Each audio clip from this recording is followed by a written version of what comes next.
ជំរាបសួរលោកគ្រូនិងសួស្តីអ្នកនរគ្នាថ្ងៃនេះផងដែរគឺពួកយើងមកពីក្រុមទី3 E4MS A នឹងធ្វើការបកស្រាយនៅ project មួយដែលមានឈ្មោះថា Food Delivery System ដែល project នេះផងដែរគឺនៅក្នុង course Database Design and Admin ហើយ lecture របស់យើងគឺមានលោកគ្រូគីមវិសាជាមួយនឹងលោកគ្រូគីមឡុងនៅក្នុង team របស់យើងគឺយើងមានសមាជិក5នាក់ដែលមានខ្ញុំគឺសុផារ៉ាមាន Dominic សេធំ Silver ជាមួយនឹង Sivin ចូលដល់ Introduction to Food Delivery Industry បានធ្វើការ experience ជាមួយនឹង Exponential Growth នៅក្នុង recent year ហើយ project របស់យើងផងដែរនឹងធ្វើការ address ទៅលើតម្រូវការដោយធ្វើការ integrated ជាមួយនឹង solution និងធ្វើការ combine ជាមួយនឹង initiative ordering interface with automated customer support and comprehensive administrative control ចូលមកដល់ objective គឺ project របស់យើងនឹងធ្វើការ develop a responsive food delivery website មួយ with seamless ordering capability ហើយយើងធ្វើការ implement ជាមួយនឹងrules based chatbot ទៅធ្វើការ assist ទៅលើ customer ហើយធ្វើការ reduce ទៅលើ support workload ហើយយើងធ្វើការ create an admin page មួយដើម្បីធ្វើការ manage ទៅលើ data ហើយយើងនឹងបង្កើតជាមួយនឹង authentication login ដោយ user ត្រូវធ្វើការបង្កើតជាមួយនឹង account សិនមុននឹង login ទៅកាន់ system របស់យើង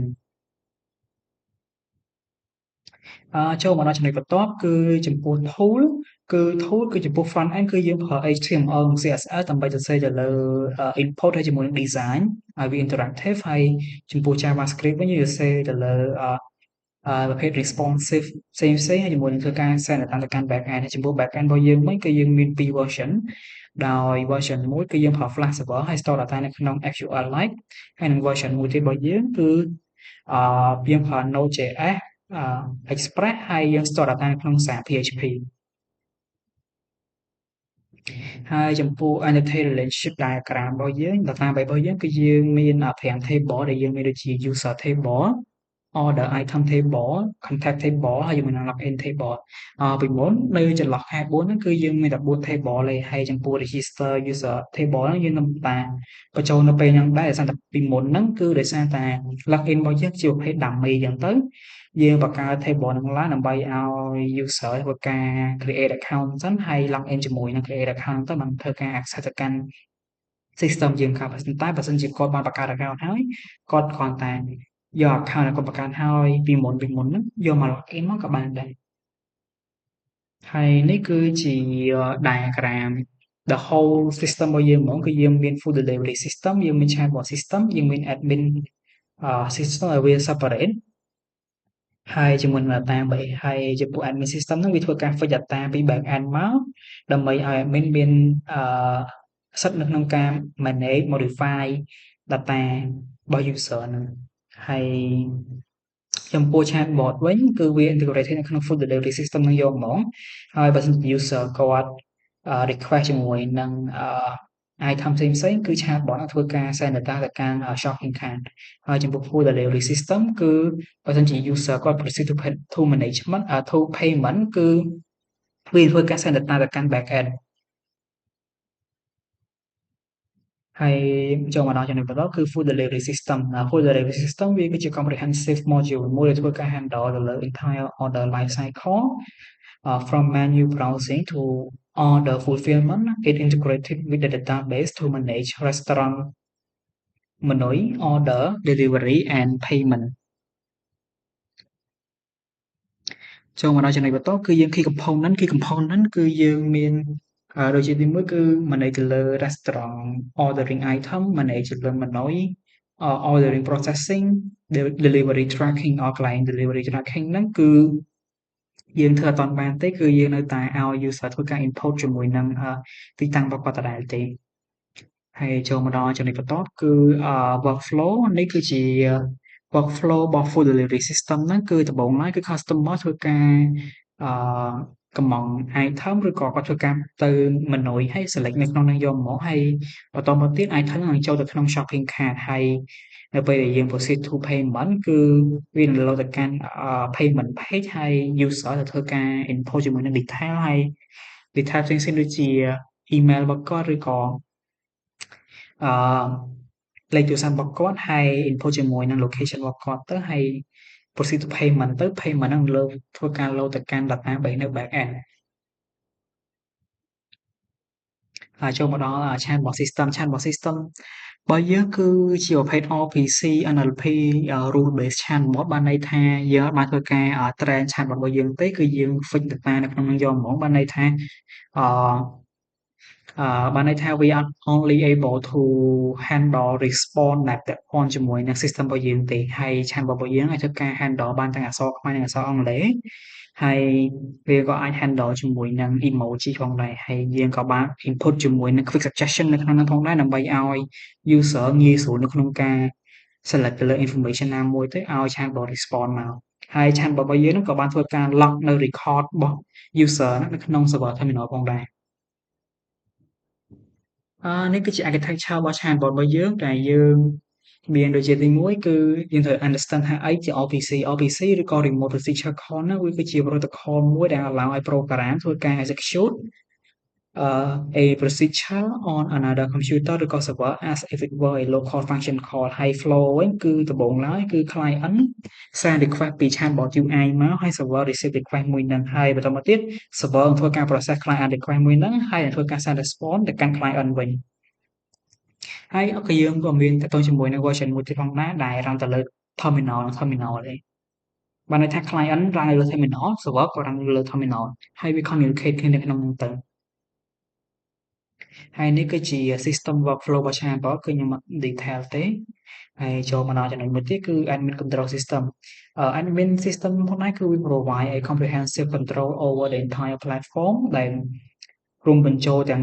ការ manage ទៅលើ user data content moderation analytics ហើយនិង configuration ផ្សេងៗចូលមកដល់ key component គឺយើងមាននៅក្នុងហ្នឹងគឺយើងមាន dashboard មានការ manage ទៅលើ user data content management ordering management ហើយនិង analytics ដែលយើងមាន graph 2នៅក្នុងនោះសម្រាប់ showcase ទៅលើ top selling item ជាមួយនឹង top customer ដែល spend money ច្រើនជាងគេហើយនេះគឺជា system workflow ខ្ញុំអត់ detail ទេអាច detail ខ្លះដែរថាឧទាហរណ៍នៅក្នុងហ្នឹងគឺ admin គាត់ត្រូវធ្វើការ select page ណាមួយនៅក្នុងហ្នឹងគឺយើងមាន5 page ដែលយើងមាន dashboard ដែលវាបង្ហាញពី overview insight យើងមាន order page contact login page ជាមួយនឹង register user page ដែរ page នីមួយៗគឺ admin អាចធ្វើការ modify manage ឬក៏អីផ្សេងៗទៀតទៅលើ user data ចូលមកដល់កន្លែង demonstration គឺខ្ញុំនឹងបង្ហាញនៅពេលក្រោយជា video demonstration ទៅលើ project version មួយរបស់យើងដែលយើងប្រើ Flash server ហើយ store data នៅក្នុង SQLite ដោយនេះគឺជា backend server របស់យើងដែលយើងប្រើ Flash server ហើយ store data នៅក្នុង SQLite ហើយយើងធ្វើការបង្កើត database នៅក្នុងយកហ្មងដែលយើងមាន endpoint អីចឹងទៅ get endpoint get data ហើយនិង fetch data ជាដើមហើយនេះគឺជា chatbot server របស់យើងគឺ chatbot RPC NLP របស់យើងហ្នឹងដែលយើងធ្វើការ fetch data នៅក្នុងយកមកបញ្ជាក់ផងដែរថា SQLite របស់យើងហ្នឹងSQLite របស់យើងហ្នឹងគឺធ្វើការ store data នៅក្នុងនេះយកហ្មងបានន័យថាបើយើងចង់មើលអាហ្នឹងយើងធ្វើការសរសេរPython script បែបនេះហើយយើងធ្វើការfetch data ពីក្នុងហ្នឹង query ពីក្នុងហ្នឹងមកហើយមើលជាទម្រង់ Excel ហើយឥឡូវយើងទៅកាន់យើង run backend server យើងហ្មងcd backend python server.py យើង run server ហើយយើង run បន្តជាមួយនឹង chatbot server មួយទៀត cd python cd backend សិន python rpc-server.py យើង go live សិនទៅហើយយើងទៅ run go live admin មួយទៀត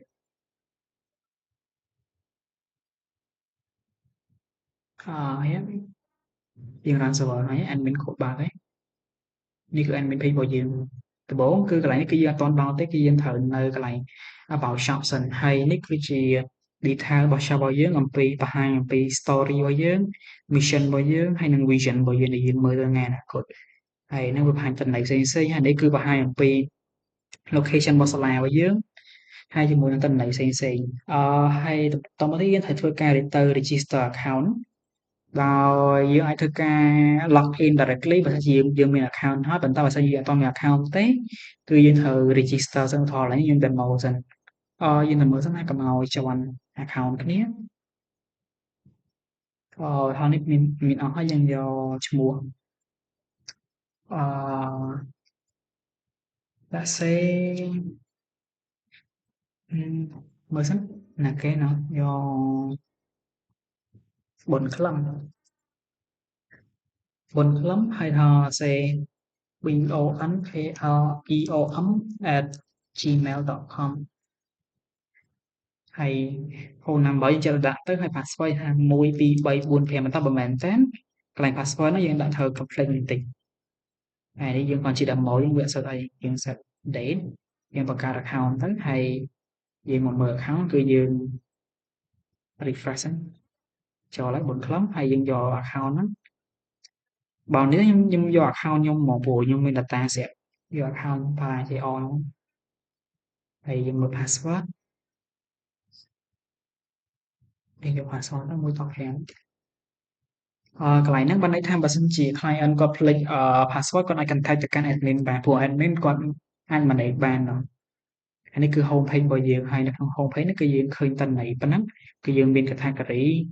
យើងមាន item food item របស់យើងហើយអាចធ្វើការ search ជាមួយ specific food បានហើយខ្ញុំ search ទៅខ្ញុំ prefer ខ្ញុំ search ទៅហើយខ្ញុំអាចធ្វើការ add អាហ្នឹងចូលទៅ shopping cart របស់ខ្ញុំបានទិន្នន័យវាបែបហ្នឹងបើអញ្ចឹងទៅយើងអាចធ្វើការ select តាម category បើអត់ចឹងទៀតគឺយើងអាចធ្វើការទៅ menu យើងមើលទាំងអស់យើងហ្មងដោយនៅក្នុង menu របស់យើងគឺយើងមានតែ6 item ទេដែលយើងមានបាយ2គឺមានបាយស្រូងបាយអ្នកព្រៅ phở 2ហើយយើងសាឡ2គឺប្រភេទ phở ហើយខ្ញុំកាទៀវហើយនឹងទឹក2គឺកាហ្វេហើយជាមួយ milk tea ឧទាហរណ៍ខ្ញុំ add milk tea 6មួយទៀត5ហើយជាមួយនឹង phở 1ដើម្បីឲ្យឃើញទៅ complex យើង proceed to payment វាមក order page យើងគ្រាន់តែការ fill in information ទៅឧទាហរណ៍ Para password លេខទូរស័ព្ទ email airport ទៅហ្នឹងជា demonstrate ទៅវាអត់ស្អីទេ POT ហើយ no info needed just a demonstration ហើយពេលវា send data គឺវាធ្វើការ send data ទៅកាន់ SQLite ហើយ admin page ហ្នឹងវាធ្វើការ fetch data ពី SQLite ហ្នឹងមកឲ្យយើងមើលហើយ admin មើលឲ្យ admin ហ្នឹងធ្វើការ manage ឬក៏ fetch data ចំណាំមើលយើងមើលកន្លែង order មិញគឺ Para មិញហ្នឹងគឺគាត់បានធ្វើការកម្មង់ជាមួយនឹង phone 1 meal tea 5គឺវាចូលហើយកន្លែងនេះគាត់អាចធ្វើការ print transcript អីបានដើម្បីឲ្យទៅ user ហើយនេះគឺ contact គឺគាត់អាចធ្វើការ fill in contact ទៅកាន់ admin បានឧទាហរណ៍យើងហើយមិញខ្ញុំ Para មិញ Para email address Para password យើងចាដាក់ទៅ subject គឺ mail អូខេ EA ហាback to switch ទៅវាធ្វើការ send ទៅកាន់admin dashboard យើងមើលកន្លែង contact មិញនេះគឺ Para គាត់បាន send មកគាត់ថានេះ to switch subject គឺ meal tea ឈ្មោះណាគេអញ្ចឹងទៅហើយគឺ contact page យើងគឺប៉ុណ្ណឹងគឺយ៉ាងមើលខាង detail like បើកម៉ោងប៉ុន្មានអីម៉ោងប៉ុន្មានលេខទូរស័ព្ទ location អីជាដើមហើយនេះគឺ team របស់យើងហើយបើសិនជាយើងចង់ join team យើងគ្រាន់តែ contact មក admin មកកន្លែងនេះ contact នេះវាមកកន្លែង contact us ហើយនេះគឺ chatbot ខ្ញុំនឹងបង្ហាញកន្លែង chatbot ហ្នឹងហើយ chatbot ហ្នឹងអាចធ្វើការ handle បានទាំងអក្សរខ្មែរនិងអក្សរអង់គ្លេសឧទាហរណ៍យើងអក្សរវាយដល់នោះ hi គឺវាចេញមកឧទាហរណ៍ hello យើងនិយាយគ្នាខ្លះវាបើវាយខុសវាអត់ចេញទេយើងអាចថាស្លេកនៅក្នុងនេះមកវាលឿនបង្ហាញទៅ show menu យើងអាចធ្វើការ add directly ក្នុងក៏បានour team វាបង្ហាញទាំងអស់បတ်ទៅឬក៏ how about food នេះគឺវាបង្ហាញពីរបៀបនៃការ order យើងអាចធ្វើការ order នៅក្នុងនេះក៏បានឧទាហរណ៍I want to order បាយសជាងរោស្រូបវាធ្វើការ add បាយស្រូបទៅកាន់ shopping cart របស់យើងអានេះគឺ emoji យើង handle គ្រប់ emoji ទាំងអស់ហើយយើងតែអក្សរខ្មែរម្ដងគឺដើរដូចគ្នា ฟังก์ชันដូចគ្នាគឺអានេះគឺសម្រាប់អ្នកដែលគាត់អត់សូវចេះអង់គ្លេសយ៉ាប់ហើយយើងអាចធ្វើការមើល YouTube Channel របស់ខ្ញុំបានហើយវីដេអូនេះខ្ញុំធ្វើការផុសនៅក្នុង YouTube ដែរហើយនៅក្នុង YouTube ខ្ញុំឥឡូវដូចមានប្រហែលជា6វីដេអូយ៉ាប់យើង clear ចឹងទៅយើងមកមើលMy Account ម្ដងហើយនេះគឺជា Personal Account របស់យើងដែលយើងអាចមើលខាង detail ផ្សេងៗឧទាហរណ៍អានេះខ្ញុំអាចធ្វើការ edit ជាមួយនឹងទិន្នន័យរបស់ខ្ញុំបានឬក៏ change photo ឲ្យខ្ញុំ add មករូបលើស្អីយ៉ាប់ប៉ុន្តែអានេះគឺវានៅពេលចេញគឺវាជាប់ហ្នឹងហើយប៉ុន្តែបើសិនជាចេញ page ហ្នឹងទៅគឺវានឹងបាត់ដដែលទេហើយយើងអាចធ្វើការ change ទិន្នន័យផ្សេងៗអានេះជា account summary របស់យើងអាចធ្វើការ change ទិន្នន័យដែរ change password ហើយនេះគឺជា order statistic តែនេះគឺវាមិនជា it's actually real វាមិនមែនជា static ទេដោយសារតែនេះជាទិន្នន័យរបស់យើងអាចមើលក្នុង admin page បានកន្លែងregister user ហ្នឹងទៅហើយមើលឡើងហើយ data តកំងឲ្យគេខ្លះគឺដូចគ្នាទៅនឹងអាហ្នឹងព្រោះថាហ្នឹងវា fetch data ពី admin page មកឬក៏ back end មកហើយនេះគឺឲ្យយើងបានកំងហើយធ្វើចំនួន1 complete 3 pending 3ជំរឿបើសិនជាខ្ញុំផ្សាទៅ update ណាកន្លែង order បើសិនកន្លែងគឺ pending បើខ្ញុំដាក់ថា complete mark as complete អូខេហើយលុយហ្នឹងគឺ$2វាធ្វើការ add ទៅ net sale static card net sale ហ្នឹង net sale card ហើយអាច view យើងធ្វើការ print transcript ក៏បានហើយមើលនេះគឺវាឡើងមក4 complete 4ហើយមិញ pending 3 complete 3ឥឡូវ complete 4 pending 2វិញហើយយើងអាចធ្វើការ view ជាមួយនឹង recent order របស់យើងបាននេះផ្សេងៗអញ្ចឹងកន្លែង delivery fee ហ្នឹងគឺខ្ញុំ set ឲ្យ static គឺ0ព្រោះខ្ញុំ fix កន្លែងណាអត់ទាន់កើតទេនេះទិន្នន័យផ្សេងៗហើយហ្នឹងគឺតែប៉ុណ្ណឹងហើយយើងបាន log out មកវិញមួយទៀតកន្លែងខ្ញុំប្រាប់ថាកន្លែង chatbot ហ្នឹងគឺវាធ្វើការ log result របស់user ដែល communicate ជាមួយនឹង server គឺវា log បែបនេះបានន័យថាហ្នឹងគឺជា feature មួយដែលលោកគ្រូថាយមក distributed system ហ្នឹងគាត់ឲ្យខ្ញុំធ្វើដោយដំបូងឡើយគឺឲ្យ log result ឲ្យ client send request ទៅហើយ server receive request server process request មួយហ្នឹងហើយ server send response មកវិញហើយឲ្យ snap record ថាមកពេលណាគាត់ឲ្យខ្ញុំធ្វើបែបហ្នឹងព្រោះដើម្បីឲ្យបញ្ជាក់ថា client ពិតជាបាន communicate ជាមួយនឹង server ពិតមែនហើយមិនមែនតែ communicate តាមមួយនឹង JavaScript វាហ្នឹងទេតែប៉ុណ្្នឹងហើយឥឡូវខ្ញុំមកបង្ហាញទៅជាមួយនឹង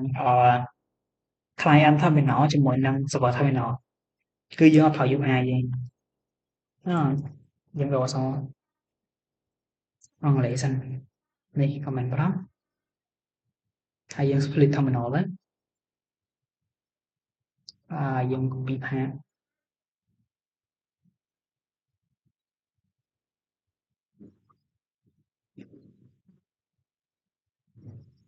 cd control v cd control v អានេះយើងរនទៅជាមួយនឹង server មុនឧទាហរណ៍ Python ខ្ញុំរនterminal server របស់ chatbot សិនគឺ rpc server .3.5 ហើយនេះគឺយើងរន Python client.py ហើយយើង communicate នៅក្នុងទៅឧទាហរណ៍ចាំដាក់ hi វាធ្វើការ process ទៅដូចគ្នាហើយតទៀតយើង home menu គឺវាបានមកឧទាហរណ៍យើងមកសរសេរខុសវានឹងធ្វើការឲ្យ recommendation យើងអាចយកតាមហ្នឹងមក copy តាមហ្នឹងមកដាក់ហ្នឹងវាធ្វើការចឹងទៅហើយ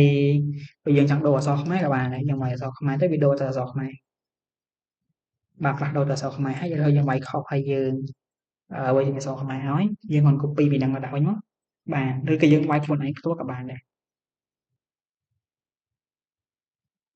អញ្ចឹងគឺ terminal chat របស់យើងគឺមានតែប៉ុណ្្នឹងមើលបន្តទៀតយើងធ្វើការបង្ហាញ demo ជាមួយនឹងback end version ទី2របស់យើង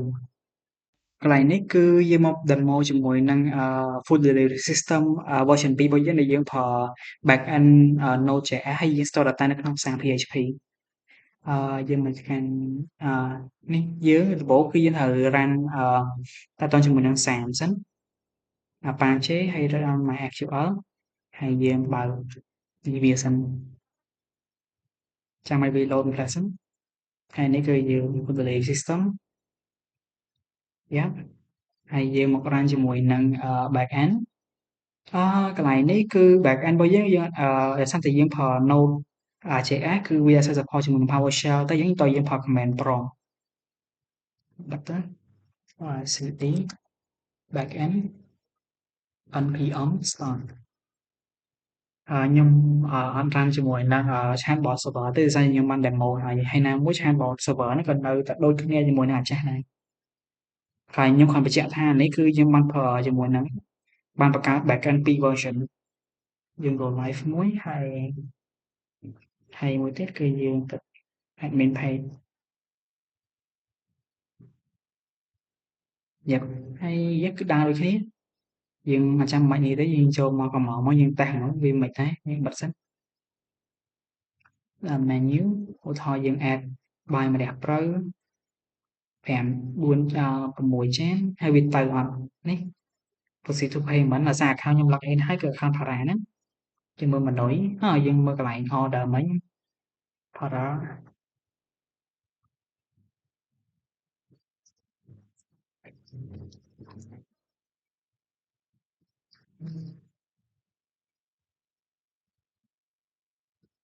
no info យើង confirm order ទៅវា load ទៅទៅកាន់ backend របស់យើងមើលកន្លែង order item មិញគឺបាយម្រះព្រៅចំនួន6ចានយ៉ាមើល ID គឺ user ID 8មើលណាគេយ៉ាគឺខ្ញុំហ្នឹងឯង ID 8គឺ Para location techno យ៉ាប់គឺ load data ហើយយើងមើល admin page គឺដើរគ្នាទាំងអស់គ្រាន់តែបញ្ហាមួយគឺ feature ខ្លះវាខ្ញុំធ្វើអត់បានដោយសារតែ Node.js វារៀង complex ជាង Flash server វារៀង simple ពេល Node.js វារៀង complex ពេកដោយកន្លែងក្រានអីចឹងខ្ញុំអង្គុយ fix ដែរប៉ុន្តែវានៅតែ distort បែបហ្នឹងហើយសូម្បីតែកន្លែង my account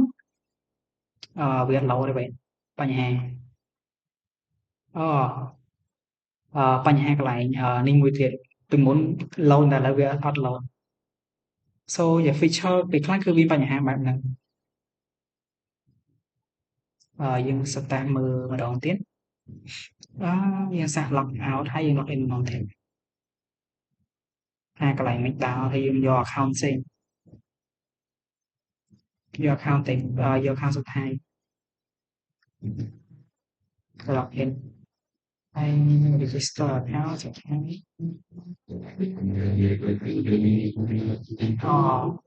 ឬក៏មកមើលនៅ register user ព្រោះជាសុดท้ายវិញគឺ1-5ដងបោះសុดท้ายមានប្រហែលមិញវាមានបញ្ហាយ៉ាប់ហ្នឹងនិយាយគឺ feature វាគឺកន្លែងខ្លះគឺវាអត់សូវដែរដោយសារតែ Node.js វារៀង complex យ៉ាប់ចាំមើលដល់ចំណុចបន្ទាប់គឺយើងធ្វើការ demo ជាមួយនឹង project ដែលយើងធ្វើឲ្យគ្នាខ្ញុំគឺជា management system ដែលខ្ញុំមកធ្វើឲ្យគ្នាខ្ញុំម្នាក់នេះគឺជាទម្រង់ជា management system ដែលប្រើ backend គឺប្រើNode.js Express store data នៅក្នុង SAM ដែរគឺ PHP ដំបូងគឺគាត់ក៏មាន chatbot ដែរប៉ុន្តែ chatbot របស់គាត់គឺទម្រង់ ARM-i ដែលវារៀង complex ជាង RPC chatbot របស់ខ្ញុំព្រោះខ្ញុំតេស្តឲ្យមើលដំបូងយើង run backend server សិនយើងបិទសិនហើយដំបូងយើង run cd backend ដោយសារ SAM មិញយើង run project ខ្ញុំហើយខ្ញុំនៃ SAM ខ្ញុំបានបើកហើយ backend npm start យើង run ប៉ុណ្ណឹងមកហើយខ្ញុំនឹងធ្វើការrun chatbot ក៏បានដែរខ្ញុំបើកមួយទៀតគឺយើងចូល PowerShell យើង run chatbot ARM-i របស់គាត់ cd ARM-i registry ហើយបន្តមកទៀតយើងបង្កើត terminal មួយទៀត PowerShell ហើយ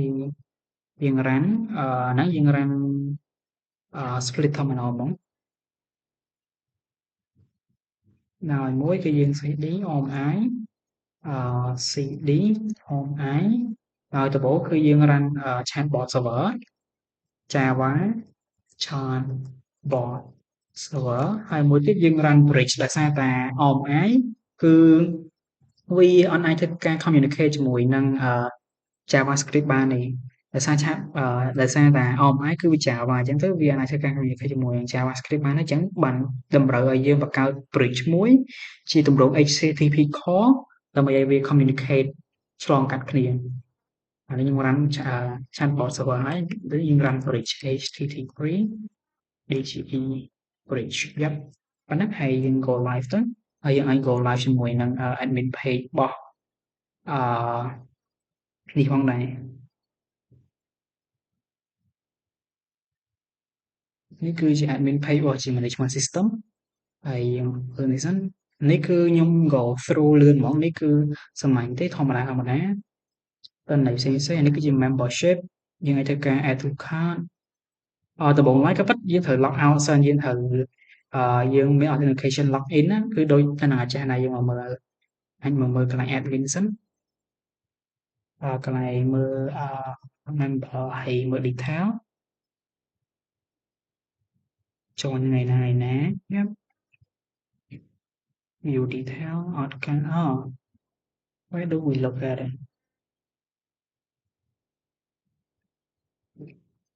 នេះអាចធ្វើការមើល password បានជាមួយខ្ញុំ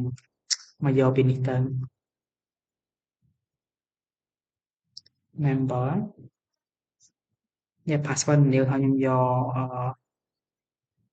parang@gmail.com ដល់ login ហើយ password មិញហ្នឹងគឺ1 2 3យកដូចគ្នាហើយយើងមកមិញគឺយើងអាច add card ទៅយក6បានហើយគឺយើងយក family member យើងបិទចោល$80យើងអាស្រ័យយើង register ហើយអញ្ចឹងយើងមិន register ទៅយើង payment ហ្មងហើយយើងអាច add promotion បានយ៉ាប់សោះ56ហើយយើង pay ដោយ Wing confirm payment successful យើងមកមើលទៅកន្លែង payment គឺឡើងមិញគឺវិញ$56យ៉ាប់ហើយយើងអាចមកមើលកន្លែង admin pay ក៏បានកន្លែង payment មិញ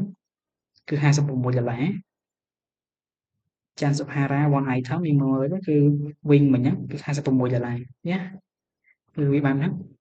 អានេះគឺ member យើងអាចធ្វើការនិយាយ feedback ទៅកាន់ admin ក៏បានតាមចិត្តហើយនេះពិសិដ្ឋអីយ៉ាងទៅហើយនិយាយ feedback ទៅកន្លែងណាមួយក៏បានយើងអាចធ្វើការ booking ជាមួយនឹង session ក៏បានហើយចំពោះវីដេអូនៅក្នុងនេះផងដែរគឺខ្ញុំមកធ្វើការទាញ embedded link ពី YouTube មកខ្ញុំមើល YouTube នេះអញ្ចឹងទៅខ្ញុំទាញ embed ហើយខ្ញុំយកទៅកន្លែង share ហើយ embedded link វាមកដាក់នៅក្នុងយកហ្មងយកហើយនេះគឺជា shop យើងអាចកំង item ផ្សេងៗ add to cart អីចឹងទៅ add អីចឹងទៅចូលហើយ payment ធម្មតាខ្ញុំអត់បង្ហាញទៀតទេហើយនេះគឺ contact